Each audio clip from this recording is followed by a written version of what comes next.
浪琴國際賽港隊3 win 意料之外，但係又情理之中。浪漫勇士最大威脅出現。大家好，歡迎收睇今期嘅浪琴國際賽後情書。咁萬眾期待嘅浪琴國際賽日，琴日終於都跑完。潘頓執2 win 成為最大贏家，而港隊3 win 都可以話係意料之外，但係又情理之中。我哋又逐場嚟睇下。咁首先就係香港瓶。其實我諗正常馬迷都知道呢一場都係外隊馬搶錢嘅主戰場，相信賽前都冇乜人會覺得港隊係會喺長途馬贏到呢一紮嘅對手，哪怕呢啲對手已經唔係外地最頂級嘅長途馬，但係佢哋嚟到香港跑長途都係降維打擊，話俾你哋班香港馬知究竟長途應該係點樣跑。咁首先一開閘嘅時候，一檔布文隻智取神驅，我當時睇其實我唔明點解佢要捉到咁實，因為其實隻馬跑親都係跟前或者放頭，阿布文仲要捉到隻馬係口擘擘跳起咁滯。咁睇翻賽後報告先知，原來係沈集成嘅指示。不過我都覺得好奇怪，你話嘉應傳承11檔就話啫，最後喺前段帶緊頭嘅一度竟然係安晴。咁沿途都冇乜特別嘅情況下，只係走3碟嘅名城潮流就慢慢游下游咗上去，同我哋嘅國際賽前瞻預測佢嘅跑法係差唔多，都係咁樣游下咁樣游上去。即係其實我都唔明點解3檔起步嘅李慕華咧都可以頂喺3碟。咁跟住入到直路，基本上都已經肯定頭4名係外隊馬包攬晒，因為得佢哋4隻馬走咗出嚟。咁最終嘅冠軍就係沿途唔放頭，沿途揾到遮擋，直路一衝就過晒嘅同工之妙。第2名就係留後咗一格追唔切嘅遠飛標槍，而港隊最好嘅成績都要數到跑第6名嘅有目共賞。所以話外隊馬過到嚟香港跑長途，真係可以話係名副其實嘅降維打擊，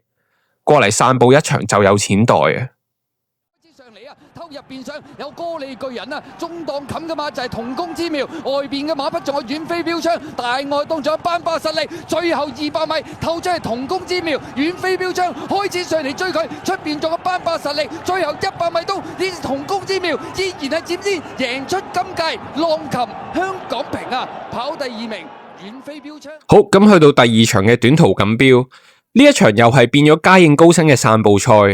入直路輕輕推2步。已經大幅拋離同場嘅其他對手，收工收住韁繩咁樣過終點，又贏3又4/3個馬位。正如我哋賽前前瞻所言，其實呢一場就係爭第2嘅比賽，因為當今世一短途馬王就真係當今世一短途馬王，無論喺邊度跑，佢都係冇對手。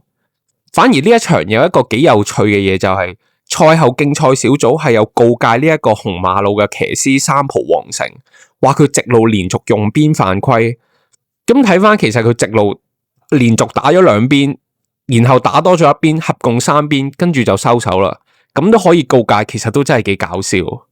我當驕陽明區，仲有金鑽貴人啊！最後200米到啦，嘉應高升，搖下拋離後邊嘅對手，最少3個馬位啊！後邊有舉步生風響第2位，進佔第3位，精算步算，外邊追上嚟係驕陽明區，金鑽貴人都有份衝，接近終點，嘉應高升，我哋嘅馬王啊，真係贏到後邊甩晒啦！上場賽事已經翻到嚟。好，咁跟住就係第3場嘅1里。老實講，喺呢一場比賽開始之前，都可以話係懸念最大嘅一組。事關澳遊氣泡抽住個12檔，加上今年第一場跑沙田錦標跑第12名嘅成績，好多人包括我自己，其實都係對澳遊氣泡衛冕呢項錦標係冇信心嘅。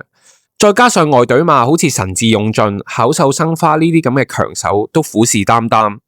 而祝願同埋標之銀河，佢哋都有佢哋各自嘅問題。都會令人覺得港隊喺呢一場好似好有懸念咁樣。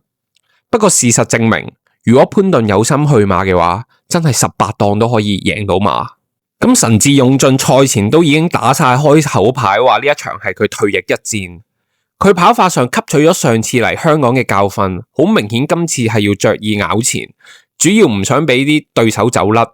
但係執行上檔位又係另一個問題，檔位佢偏外，而潘頓今次發揮又真係一絕。12檔起步嘅佢好快攝到去2碟，入直路稍稍回氣再衝。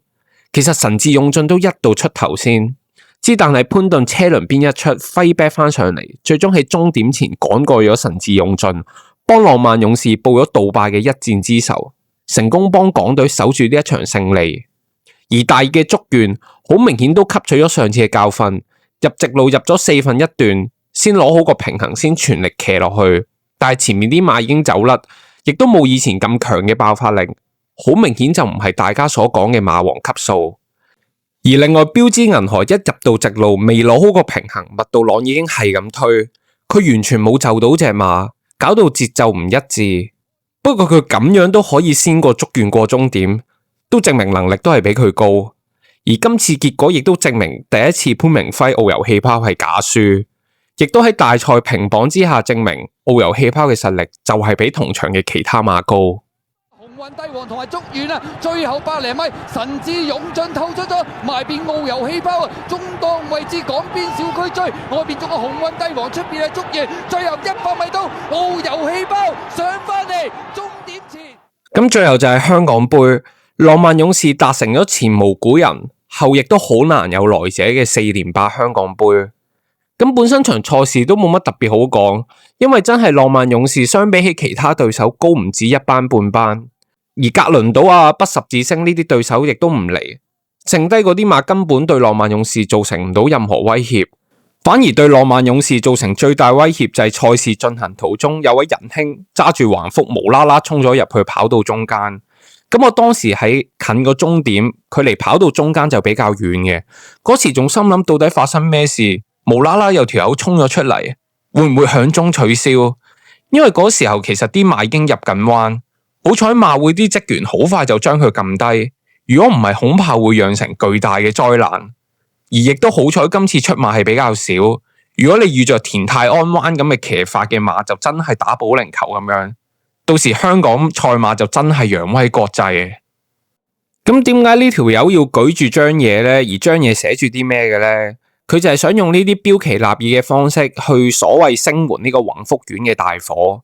但係呢啲罔顧自己同埋他人安全嘅行為咧，係絕對有問題嘅。無論你有幾崇高嘅理想或者訴求，都唔應該建基於他人嘅生命安全之上。即係大佬你死你事啊！大佬馬會職員、嗰啲保安、跑緊嘅騎師同埋啲馬仔，全部都係無辜嘅。佢哋全部都有家庭、有屋企人，即係憑咩可以咁自私？因為你要表達訴求而要連累到其他人呢？即係網上有啲人可能覺得佢出發點係好點成，但我覺得無論你有幾好嘅出發點都好，都唔應該凌駕於任何生命之上。今集嘅賽後情書嚟到呢一度，我哋下期見，拜拜。